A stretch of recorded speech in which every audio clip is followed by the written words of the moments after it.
प्रस्तुत प्राप्त प्रसंगी प्राप्त स्थळी कीर्तन रूपी सेवेकरता घेतलेला अभंग वारकरी संप्रदायाच्या कलशस्थानी विराजमान असणारे जगद्गुरु जगद्वंदनीय श्रीमंत श्री तुकोबाराय यांचा सर्वांच्या परिचयाचा उत्कृष्ट असा बापाचं प्रेम, बापाचं अंतकरण आणि बापाचं कर्तव्य सांगणारा अभंग सेवेसाठी विठाल विठाल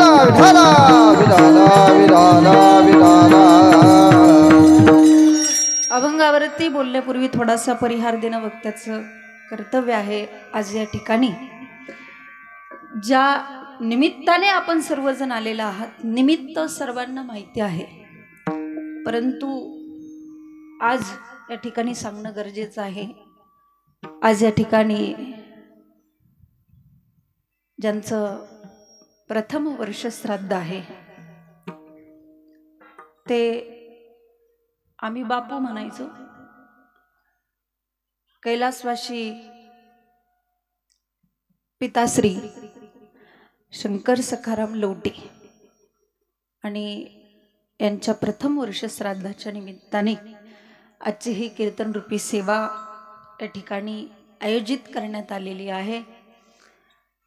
कार्यक्रमाचं निमंत्रण आपल्या घरातील सर्व मंडळी, बापूंच्या पाठीमागं त्यांचा सगळा परिवार, आमचे भाऊ अर्थात धनंजय लवटे, त्यांचे 2 मुली आहेत, म्हणजे अर्थात आमच्या ताई आई आहेत, त्यांच्या पाठीमागे हा संपूर्ण परिवार यांच्या पाठीमागं यांच्या उपकारातून, यांच्या ऋणातून उतराई होण्यासाठी आज या ठिकाणी सर्वांनी सुंदर असं नियोजन केलं। करावं तेवढं कौतुक कमी आहे, सर्वांची सुंदर साथ आहे। या ठिकाणी आपल्याला आजच्या कीर्तनासाठी ज्यांची गायनाची साथ लाभलेली आहे, हरिभक्त पारायण कीर्तनकार PDR महाराज हे या ठिकाणी उपस्थित आहेत।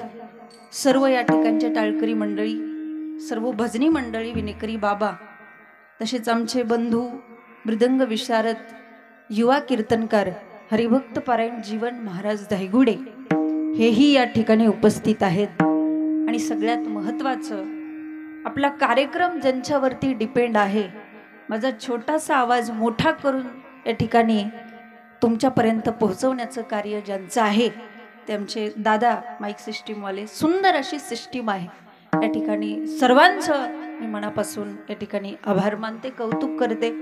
या ठिकाणी आपले सर्व आलेले पाहुणे रावळे, गावातील सर्व मंत्री सगळेजण असतील, या ठिकाणी आलेले सर्व सगळे सोयरे पाहुणे रावळे, सर्वांचे या ठिकाणी मनापासून आभार मानते। सर्व संस्थेतील विद्यार्थी आणि सर्वांच्या साथीमध्ये, सर्वांच्या सहकार्याने आपल्या ह्या कार्यक्रमाला सुरुवात। विठाल विठाल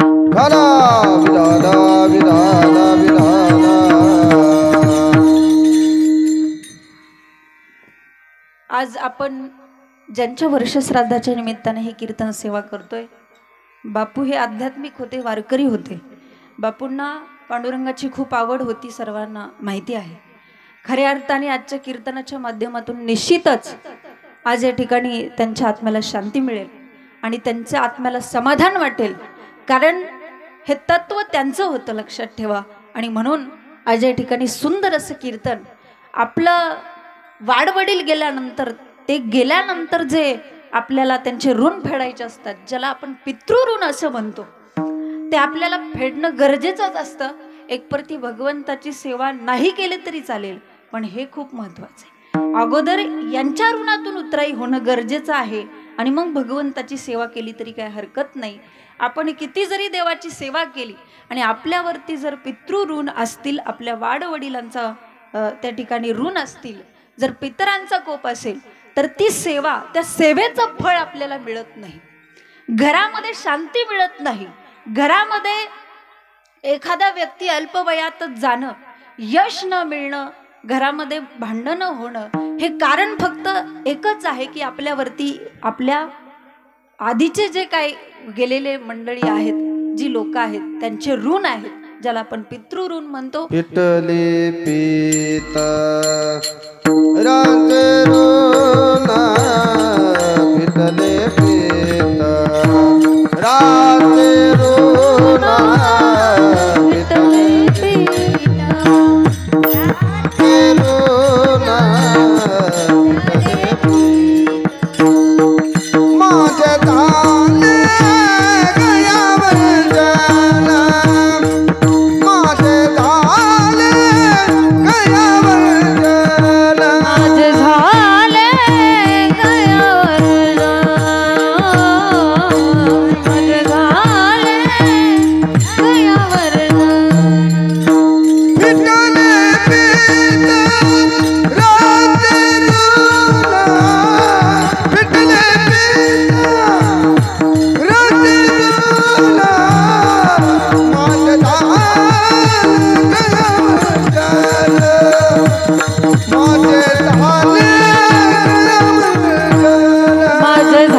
माझे झाले गया वर्जन, फिटले पितरांचे ऋण.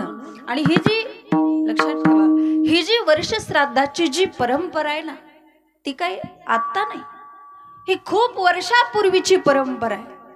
कधीपासूनची परंपरा आहे? अगदी पंडू राजापासून ही परंपरा चालू आहे, महाभारतापासून. ज्या वेळेस पंडू राजाने आपला देह ठेवला आणि देह ठेवल्यानंतर त्याला स्वर्गामध्ये जागा मिळेना, नारद मुनी भगवंताकडे आले आणि भगवंताला म्हटले, देवा, पंडू राजाने आयुष्यात कधीच पाप केलं नाही, फक्त पुण्य केलं, आणि तरी पण तुम्ही त्याला स्वर्गामध्ये जागा का देत नाही? तेव्हा भगवंताने सांगितलं नारद मुनींना, महाराज, स्वर्गामध्ये जाण्यासाठी माणसाकडे 100 यज्ञाचं पुण्य असावं लागतं. किती किती यज्ञाचं? 100 यज्ञाचं. ज्याच्याकडे 100 यज्ञाचं पुण्य आहे त्याला कुठं जागा आहे? स्वर्गामध्ये जागा आहे.